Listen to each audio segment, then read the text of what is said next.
झारखंड के साहेबगंज में आदिवासी महिला की हत्या का खौफनाक मामला सामने आया है। 16 दिसंबर को बोरिया थाना अंतर्गत मठियो डोंडा पहाड़ की निवासी रेबिका पहाड़ी की बर्बरतापूर्वक हत्या कर दी गई। साथ ही हत्या के बाद शव के 25 से अधिक टुकड़े कर साक्ष्य को छुपाने की कोशिश भी की गई। बताया जा रहा है कि रेबिका की हत्या उसके ससुराल वालों ने साजिश के तहत की है। रेबिका दिलदार अंसारी नाम के व्यक्ति की दूसरी पत्नी थी और ससुराल वालों को वह स्वीकार्य नहीं थी। पुलिस के अनुसार प्राथमिकी में 9 लोगों को आरोपी ठहराया गया है, जिसमें 8 को हिरासत में लिया जा चुका है और 1 फरार है। दरअसल शुक्रवार देर रात हत्या के बाद रेबिका के शरीर के टुकड़ों को बोरे में डालकर एक बंद पड़े घर में छुपाया गया था, जिसके बाद कुछ लोगों ने कुत्तों को शरीर के अंगों को सड़क पर लाकर खाते पाया। लोगों ने इसकी सूचना पुलिस को दी।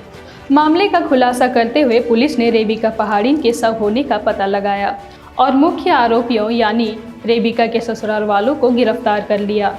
अब तक पुलिस ने शव के 18 टुकड़ों को बरामद किया है और सिर सहित अन्य अंगों की तलाश की जा रही है। वहीं झारखंड में हुए इस क्रूर अपराध पर राज्य के पूर्व मुख्यमंत्री बाबूलाल मरांडी और देश के आदिवासी मामलों के मंत्री अर्जुन मुंडा ने पहाड़िया जनजाति के अस्तित्व पर बने संकट को दृश्य में लाया है। बाबूलाल मरांडी ने कहा, मुख्यमंत्री हेमंत सोरेन जी, मैं फिर से कह रहा हूं कि आपके तुष्टीकरण की नीति संथाल परगना की संथाल पहाड़िया जनजाति के अस्तित्व के लिए संकट बन गया है।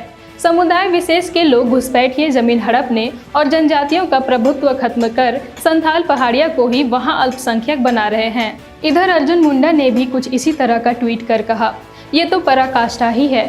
आज झारखंड में न हमारी बेटियां सुरक्षित है न जमीन। योजनाबद्ध तरीके से उन्हें फंसाकर षड्यंत्र रचा जा रहा है और हेमंत सरकार मूक दर्शक बनी हुई है। राज्य सरकार की तुष्टीकरण की नीति अब आदिवासियों पर सबसे अधिक पड़ रहा है। इसके साथ ही अर्जुन मुंडा ने घुसपैठियों द्वारा जमीन हड़पने और संथाल पहाड़िया के अल्पसंख्यक बनाए जाने की बात कही। उन्होंने मुख्यमंत्री से हत्या के इस मामले की गहन जांच और दोषियों पर कड़ी कार्रवाई करने को भी कहा। दरअसल पहाड़िया भारत के उन जनजातियों में से एक है जिनका अस्तित्व खत्म होने की कगार पर है। पूरे भारत की बात करें तो पहाड़िया जनजाति की जनसंख्या लगभग 2,40,000 है और ऐसे में पहाड़िया समुदाय के किसी भी सदस्य की इस प्रकार मृत्यु होना अवश्य ही चिंता का विषय है। इसका सीधा असर उनके अस्तित्व पर पड़ता है। भारत में ऐसी क्रूरता पर क्या कार्रवाई किए जा रहे हैं, इसके खिलाफ क्या अहम कदम उठाए जाएंगे और ऐसे क्रूर अपराध कब खत्म होंगे। देश का किसी भी इंसान, खासकर महिलाओं, बेटियों की सुरक्षा को लेकर ये सवाल महत्वपूर्ण है। दिल्ली में श्रद्धा वालकर की निर्मम हत्या के बारे में किसे मालूम नहीं होगा।